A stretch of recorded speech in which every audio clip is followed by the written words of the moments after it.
Hi, everyone, and welcome. My name's Quayle from IQ Legal Training. I'm delighted to have Katie Gray of Counsel, Tanfield Chambers, and I understand, Katie, part-time judge.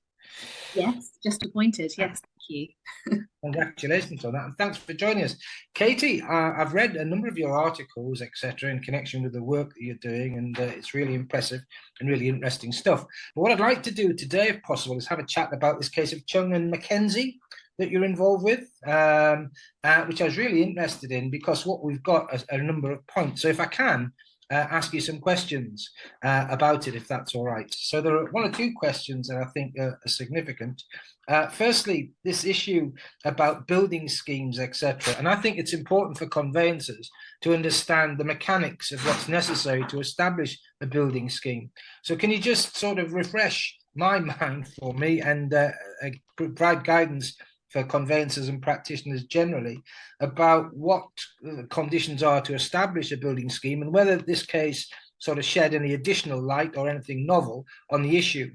Yeah, sure. Well, I think probably it's more helpful if I just start with telling you roughly what Cheung and Mackenzie is about. That'd be great. It's a really interesting case, and it's the successful appellants were represented by Quayle in my chambers, and I wrote an article on Cheung and Mackenzie back for Property Law UK in the summer when they lost at first instance, and it all seemed quite a surprising decision. But this was a case about some land that was all subject to a number of sort of plots of land that have been developed into residential dwellings.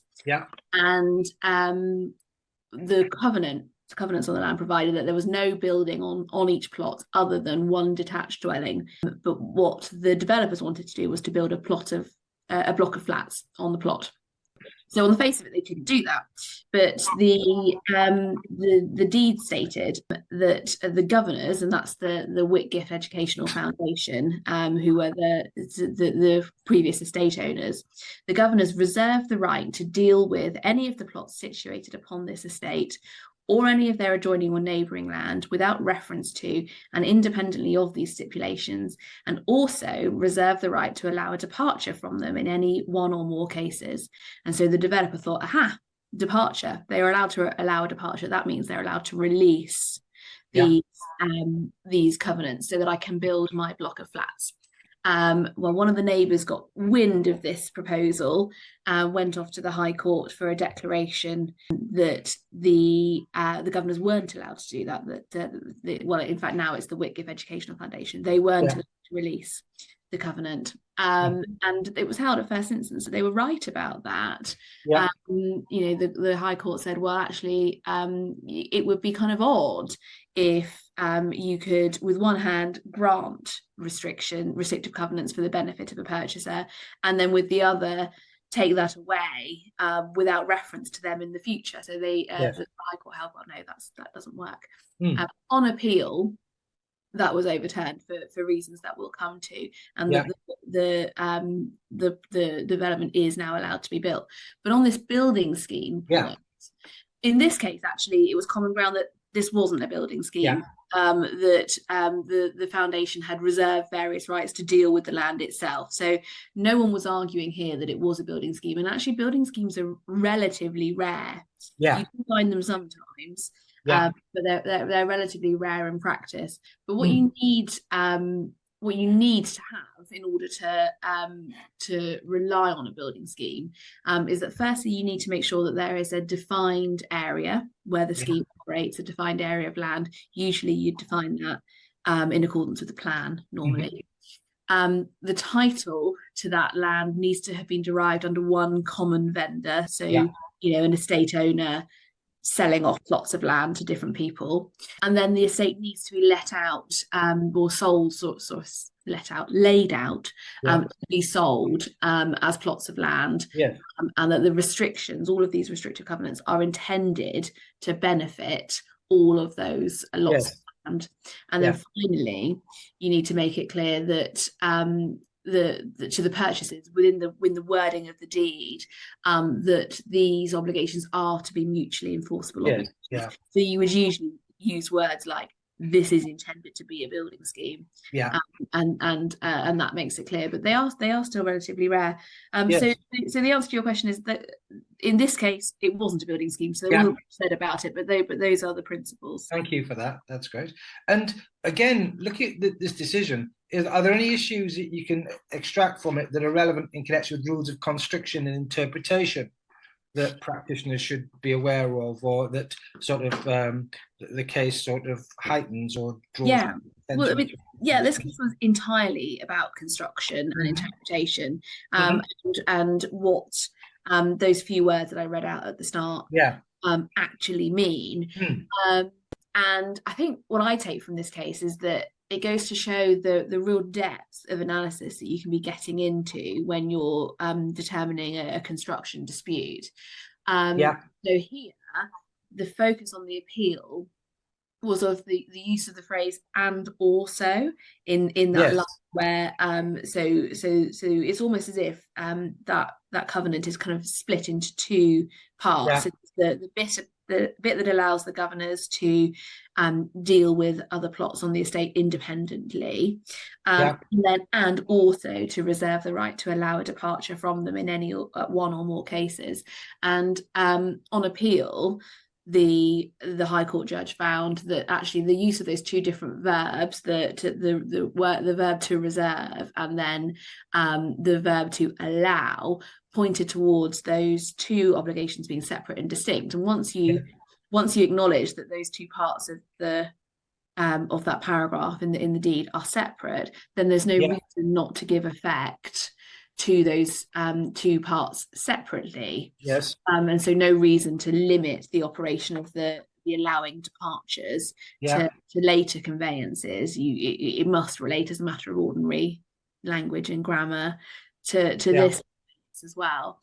And also just the depth of analysis into the words used. So the High Court judge looked very closely at the word departure, and whether that would be apt to refer to deeds that the governors may later enter into with future purchase of other plots, or actually whether you wouldn't be using words of departure in those circumstances. You would be saying, well, it would be new, you'd be entering into new and different stipulations rather than departing from existing ones.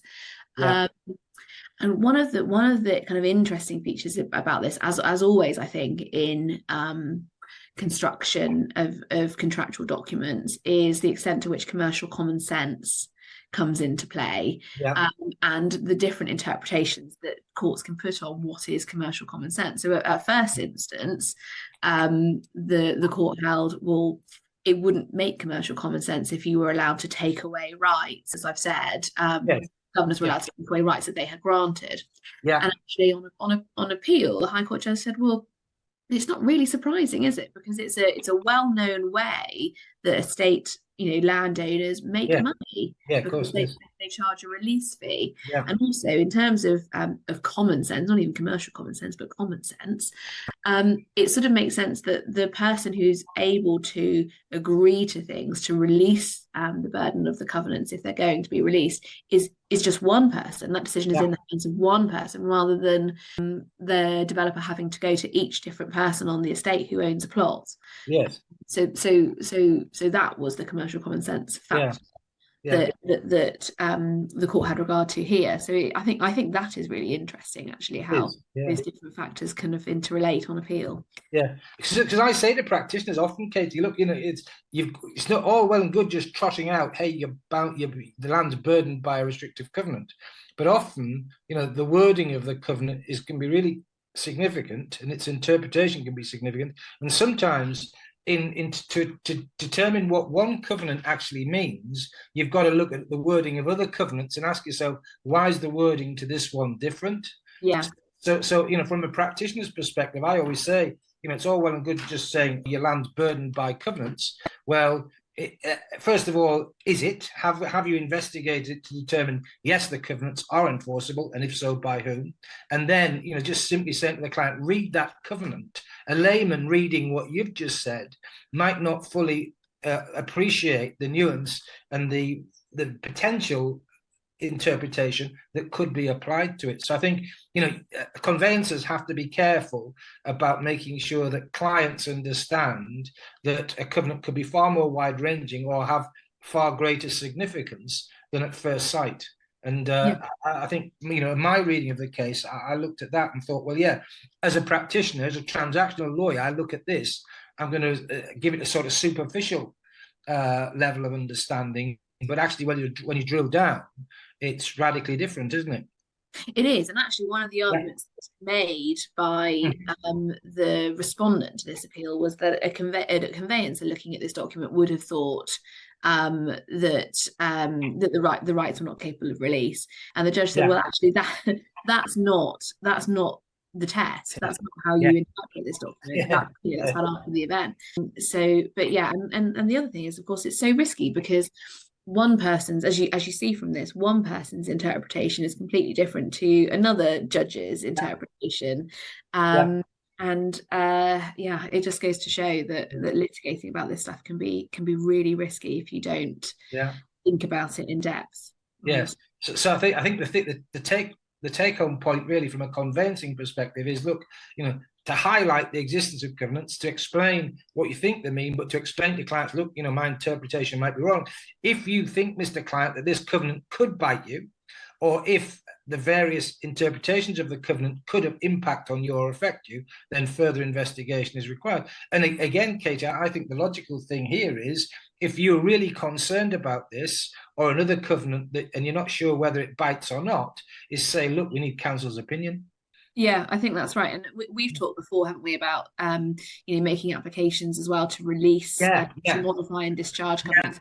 There are loads of things that you can do, or even insuring against litigation in some cases. But I think the point is to take advice early. Absolutely. Yeah, brilliant. Good. Okay. Well, Katie, I mean, it's a really interesting case. It looked at other cases, didn't it?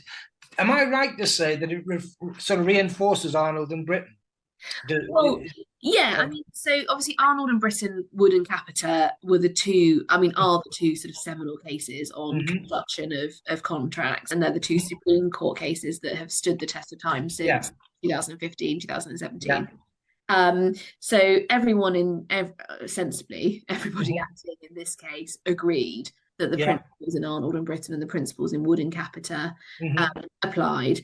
So the judge, so the judge simply applied them to the facts. But I mean, they were obviously right to work on the basis that Arnold and Britton and Wood and Capita were the appropriate. The appropriate cases to apply, because they are obviously the leading ones. So I mean, one of the interesting points about this, though, is the extent to which you could use the wording of other covenants that had been found in having found in the appellant's favour in other cases, to interpret this covenant. So that's the case of Maynor and Payne.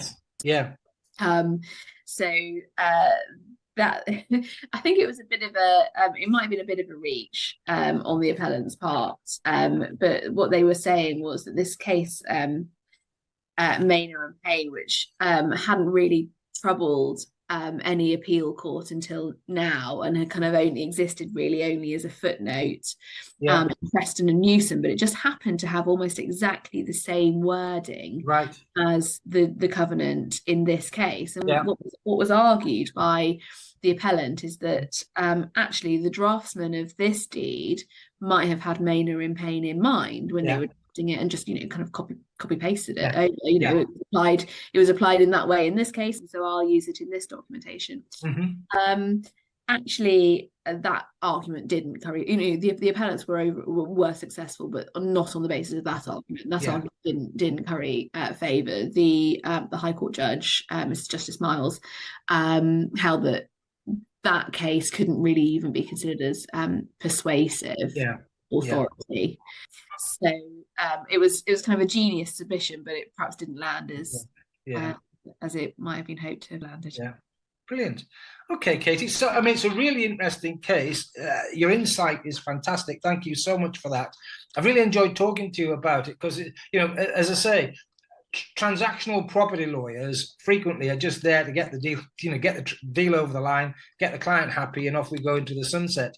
And it's so important to understand that, these cases, this case in particular, has important sort of lessons to be learned for conveyancers, if nothing else, heightening awareness with regard to, wording, with regard to what you're saying to clients in connection with wording, and how that can impact on whether or not the client proceeds, or whether, if a client does proceed, whether this covenant could be problematical going forward.